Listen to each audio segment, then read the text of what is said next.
la procura si è lanciato dal terrazzo dell'abbazia di Vidorni su un colpevole per la morte del giovane, chiesta l'archiviazione per i reati più gravi, illegale, la famiglia delusi per come si vuole chiudere questo caso. Eleonora Vigone è morta ad un passo dalla laurea dopo aver dato il suo ultimo esame all'Università di Venezia, tornando a casa dopo aver preso 30 e lode lo schianto mortale a Borgoricco. Ondata di calore blackout in tutta la provincia a causa dei sovraccarichi, colpita ripetutamente anche Spineo, dove alcune persone sono rimaste bloccate in ascensore. Allarme caldo nelle scuole ancora aperte per esami di maturità e terza media, colloqui e commissioni a lavoro in un clima rovente e complice. Il sindacato scrive all'ufficio scolastico regionale. Avevano nascosto 4 kg di hashish e un etto di cocaina in un frigo e in una stufa a pellet 2 marocchini residenti nel veneziano arrestati dalla polizia. Sono iniziati i preparativi per accogliere il patriarca latino di Gerusalemme, cardinale Pizzaballa, che vivrà un intenso programma di 2 giorni, l'8 e il 9 luglio, tra Jesolo e Venezia. Buonasera, ben ritrovati dalla redazione di Venezia. Dunque la cronaca in primo piano. Alex Marangon per la procura si è lanciato dal terrazzo dell'abbazia di Vidorni su un colpevole per la morte del giovane di Marcon, chiesta l'archiviazione per i reati più gravi, illegale, la famiglia delusi per come si vuole chiudere questo caso. Ho ricevuto nei giorni scorsi l'avviso della richiesta di archiviazione sia per il reato di omicidio volontario che per il reato di morte come conseguenza di altro delitto, cioè della morte del povero Alex conseguita alla cessione, quindi all'assunzione di sostanza stupefacente. Una richiesta di archiviazione che potrebbe mettere una pietra tombale sulla tragedia di Alex Marangon. La procura di Treviso è convinta che il 25enne di Marcon si sia lanciato dal terrazzo dell'abbazia di Vidor, dove stava partecipando ad un rito sciamanico. Nessun responsabile diretto per la morte del giovane barista. Ad aver scatenato la reazione allucinogena sarebbe stata l'assunzione di una sostanza stupefacente, l'ayahuasca, offerta alla cerimonia che, combinata con la cocaina presente nel sangue, avrebbe provocato uno stato alterato culminato nel volo dal terrazzo. Non solo, ma l'assunzione della cocaina, secondo il pubblico ministero, fu consapevole. Alex avrebbe conosciuto i rischi dell'assunzione delle 2 sostanze. Pronta l'opposizione da parte dei legali della famiglia Marangon. Non voglio commentare nel merito una richiesta di archiviazione che si commenta da sé. Certo, la delusione è tanta per come si cerca di chiudere questo caso. Sarà il GIP ora a decidere se accettare o meno la richiesta di archiviazione del PM Giovanni Valmassoi, sia per l'omicidio volontario a carico di ignoti che per la morte come conseguenza d'altro reato a carico dei 5 indagati, gli organizzatori della serata: Andrea Zuin, Tatiana Marchetto, Alexandra De Sacco, moglie del proprietario dell'abbazia, e 2 curanderos colombiani, Johnny Benavides e Sebastian Castillo. Resta quindi come reato solo la cessione di stupefacenti. La delusione è tanta soprattutto come cittadini, perché per quello che riguarda il profilo tecnico ritengo che non possa esserci giudice per le indagini preliminari che possa accogliere richieste di archiviazione come questa, addirittura in assenza di eventuali opposizioni per come sono formulate, per gli elementi che le sostengono, posizioni che comunque ovviamente faremo. Rimane quell'ultimo appello accorato dei genitori di Alex, quelle parole che oggi sembrano cadute nel vuoto. E non è giusto che queste persone la passano liscia e che queste persone sono 2 anni che vivono la loro vita liberi e senza rimorsi di coscienza sicuramente, mentre noi siamo 2 anni che viviamo senza Alex, senza il suo sorriso. Non stiamo più vivendo. Col suo ricordo. Stiamo solo sopravvivendo, cercando di dare giustizia a Alex. Eleonora Bigone è morta a un passo dalla laurea dopo aver dato il suo ultimo esame all'Università di Venezia, tornando a casa dopo aver preso 30 e lode. Lo schianto mortale, una di quelle ragazze, di quei giovani che mi facevano pensare che la comunità di cui ero sindaco avrebbe sempre avuto un grande futuro. Le parole del presidente Alberto Stefani, che si stringe al dolore dei familiari. Ci sentiamo come dei genitori che hanno perso una figlia di 22 anni e che si doveva laureare, ha fatto l'ultimo esame e ieri sera è morta purtroppo. Eleonora Bigon se n'è andata a un passo dalla laurea, uno schianto mortale, quello avvenuto in via Roma a Borgoricco, che ha strappato ogni possibilità a mamma Maria Paola e papà Gianni di vedere la loro figlia con la corona d'alloro in testa, e di questo non se ne capacitano. Un traguardo che Eleonora stava cercando di raggiungere con tutte le sue forze. Proprio nel giorno dell'incidente, la 22enne stava tornando a casa dopo aver dato l'ultimo esame all'Università di Venezia, quando ha perso il controllo dell'auto, ribaltandosi nel fossato e finendo la sua corsa contro un ponticello di cemento. Schianto che le è stato fatale. Tanto si stava impegnando per concludere il suo percorso di studi che aveva anche preso una pausa di 2 settimane dal lavoro di cameriera al ristorante Il Pioniere, a pochi passi da casa, dove anni fa lavorava anche con la sorella Lucrezia. Tornava da Venezia che aveva dato un esame la mattina, infatti aveva preso anche 30 lode tra l'altro, era un passo dalla laurea, mancava pochi giorni. In cosa si stava laureando? Praticamente stava studiando design di architettura. La conoscevi bene tu? Sì. Proprio perché Uscivamo anche insieme oltre al lavoro. È difficile per Sara pensare che ora, ad ogni inizio turno, non vedrà più il sorriso di Eleonora. Mauro, il titolare del ristorante, sconvolto dalla perdita, la ricorda come una delle più brave collaboratrici. sempre solare, aveva passione per il suo lavoro, perché lo faceva con dedizione e con entusiasmo. Siamo rimasti sconvolti perché 22 anni e una morte così è proprio devastante per noi, perché qua ha lasciato un vuoto. Saranno ora i carabinieri a ricostruire l'esatta dinamica dell'incidente e capire perché Eleonora sia finita in quel fossato. E proprio in quel fossato qualcuno ha deciso di lasciare una rosa rossa, un piccolo gesto che diventa per ora importante, forse per ricordare che Eleonora era appena sbocciata e aveva ancora tutta la vita davanti, proprio come quel bocciolo. Sul luogo della tragedia anche il sindaco di Borgoricco, Gianluca Pedron. L'ho conosciuta quando era una bambina, dice, e ho avuto il privilegio di seguirla come maestro di karate. Era una ragazza grintosa, determinata e solare, le parole del primo cittadino. Una tragedia che lascia un'intera comunità senza parole.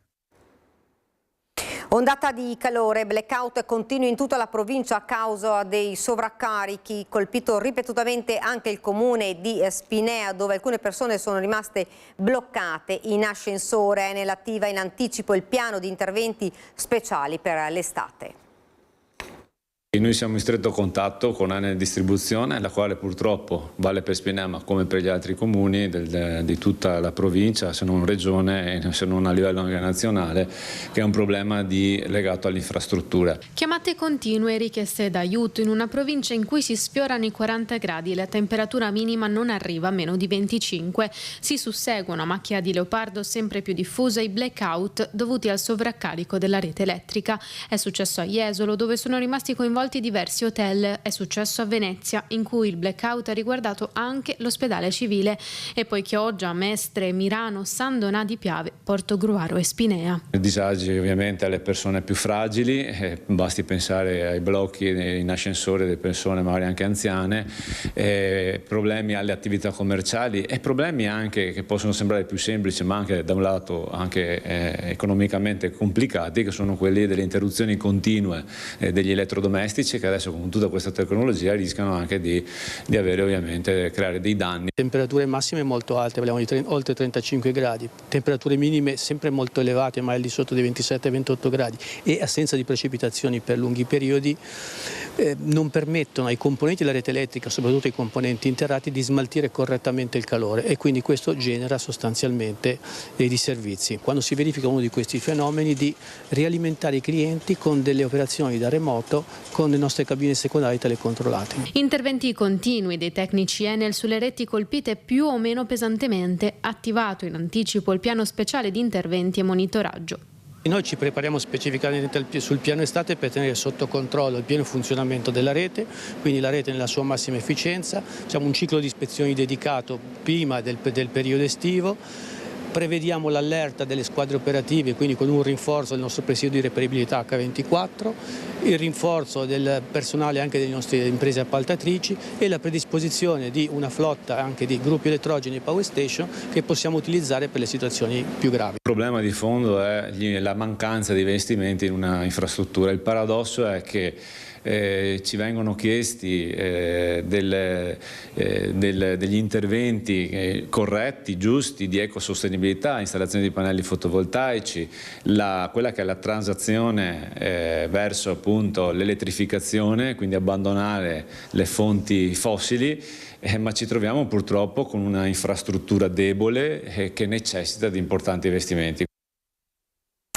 Istituti scolastici ancora aperti per gli esami di terza media e di maturità, colloqui e commissioni al lavoro in un clima rovente complice l'ondata di caldo di questi giorni.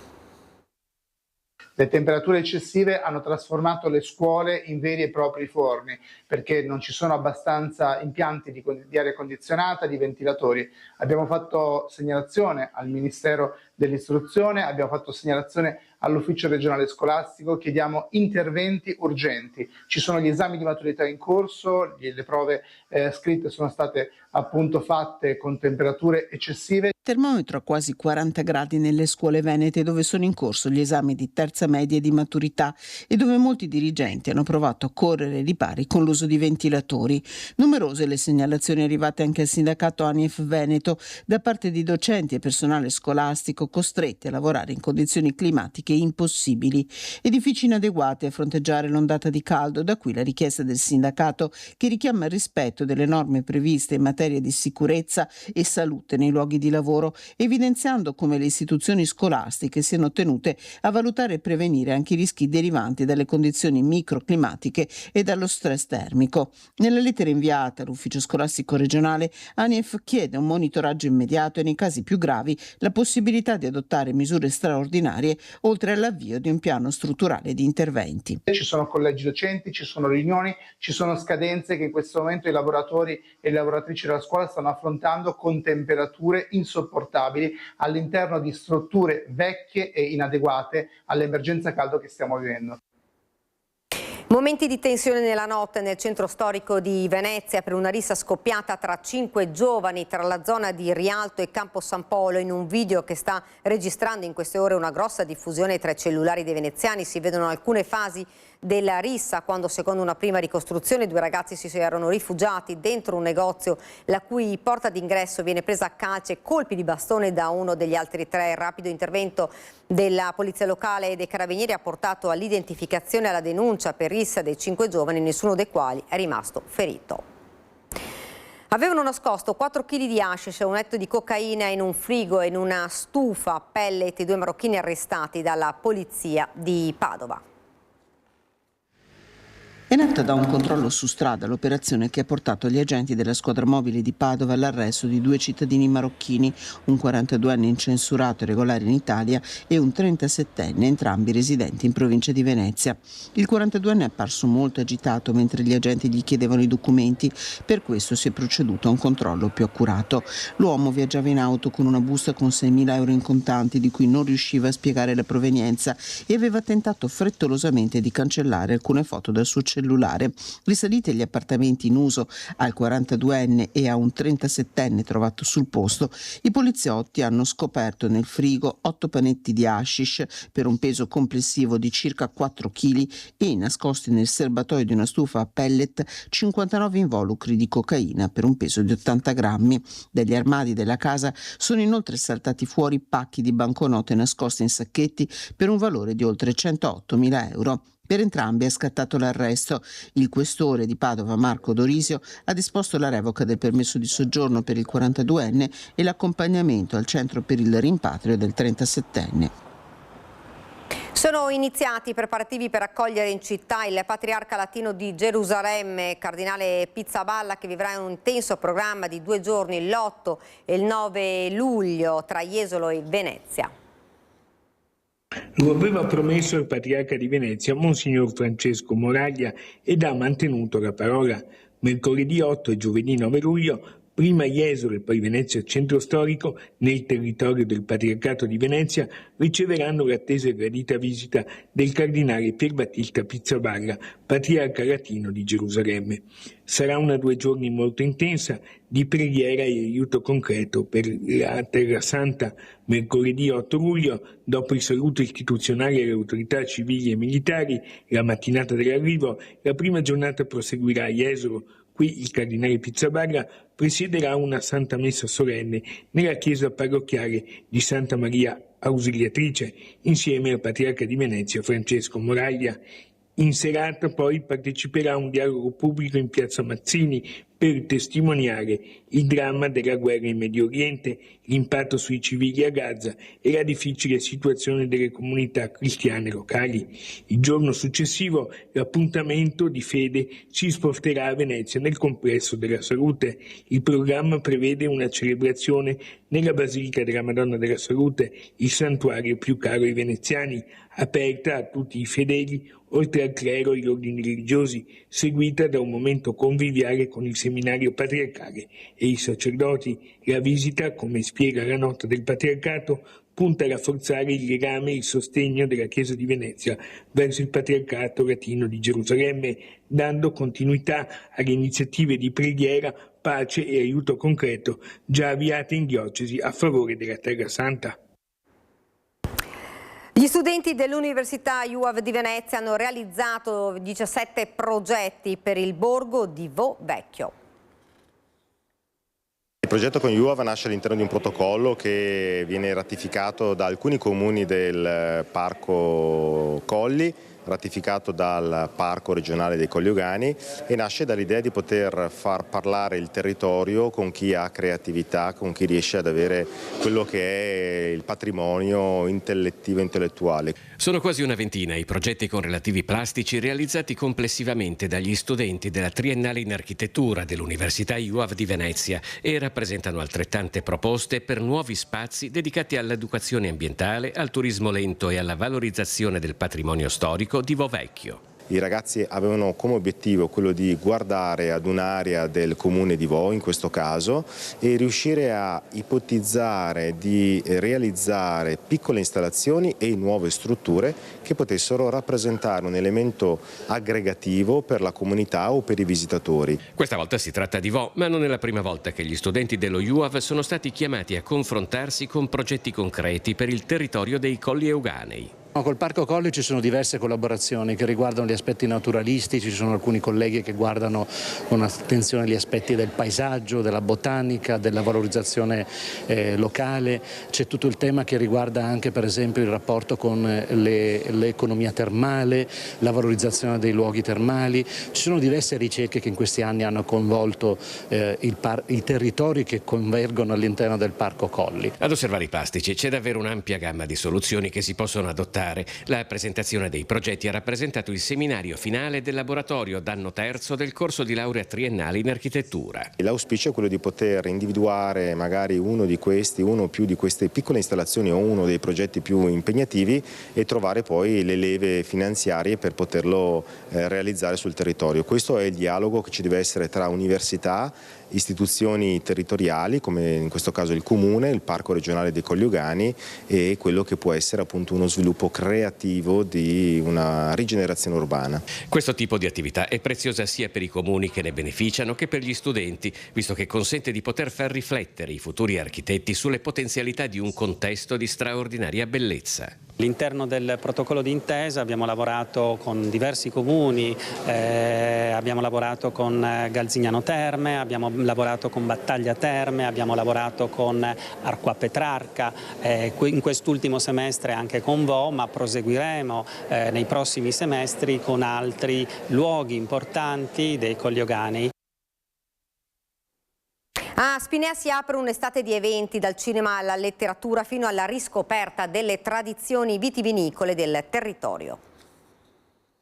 Un'estate di eventi a Spinea, quando le luci del giorno cominciano a spegnersi, si accendono quelle dell'intrattenimento e della cultura, un calendario per tutto il mese di luglio e agosto. dal cinema all'aperto, quindi ritornerà il cinema all'aperto proprio in Piazza Fermi, ci saranno degli eventi importanti attraverso il format Spinea Sogna, poi c'è l'importante festa che rende attiva e partecipe tutto il quartiere del Villaggio dei Fiori, che è il villaggio vacanze, organizzato sempre da Proloco. L'evento che più è atteso all'interno dell'estate di Spinea è sicuramente quello degli Aperibiblio, che si lega alla programmazione della biblioteca e propone appuntamenti musicali che si traducono poi alla fine in anche appuntamenti conviviali. Teatro, musica, cinema e letteratura dal giardino della biblioteca al parco di Villa Simon, con eventi per tutto il periodo estivo.